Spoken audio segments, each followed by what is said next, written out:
Praise the lord. దేవుని ప్రియ బిడ్డలందరికీ యేసయ్య నామములో శుభవందనాలు తెలియజేస్తున్నాను. విశ్వాసము ఆదరణ కలిగించు వాక్యం అనే శీర్షిక ద్వారా మిమ్మల్ని బలపరచడం నా సంతోషంగా భావిస్తున్నాను. మానవునికి అత్యంత గొప్ప అవసరం ఏంటి? ఆహారమా, వస్త్రాలా, గృహమా, ఉద్యోగమా?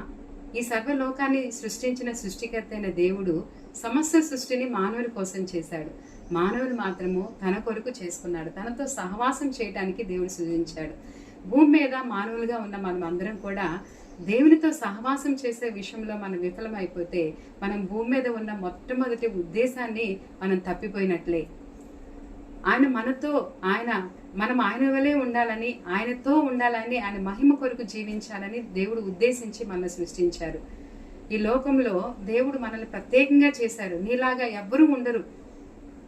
అది మనకి దేవుని యొక్క ప్రత్యేకమైన ప్రేమను మనకు రుజువుపరుస్తుంది. మనం లోకంలో ఎంత వెతికినా కూడా మనలాంటి వ్యక్తులు మరొకరు మనకు కనిపించరు. దేవునికి మనం అందరం కూడా ప్రత్యేకింపబడిన వారం, ఎంతో ప్రాముఖ్యమైన వారం అని మనకి తెలియపరుస్తుంది. చాలా ప్రియమైన వారం అని మనకి తెలియపరుస్తుంది. So everyday we have to have a good relationship with God. ప్రతినిత్యము మనం ఆయనతో అన్యోన్యమైన సహవాసం కలిగి ఉంటే ఆయన కుమారుడైన యేసు రక్తము ప్రతి పాపం నుండి మన పవిత్రులుగా చేస్తుందని 1 యోహాను పత్రిక 1వ అధ్యాయం 7వ వచనంలో మనం చదువుతూ ఉన్నాము.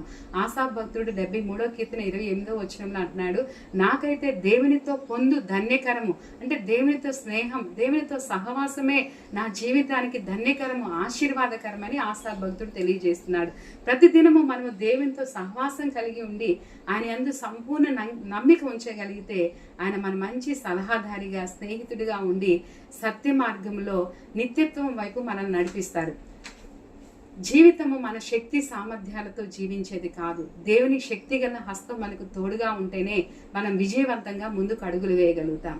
దేవుడు లేనివాడు, ధనం లేనివాడు కాదండి దరిద్రుడు. ఉద్యోగం లేనివాడు కాదు దరిద్రుడు. దేవునితో సహవాసం చేయలేనివాడే దరిద్రుడు.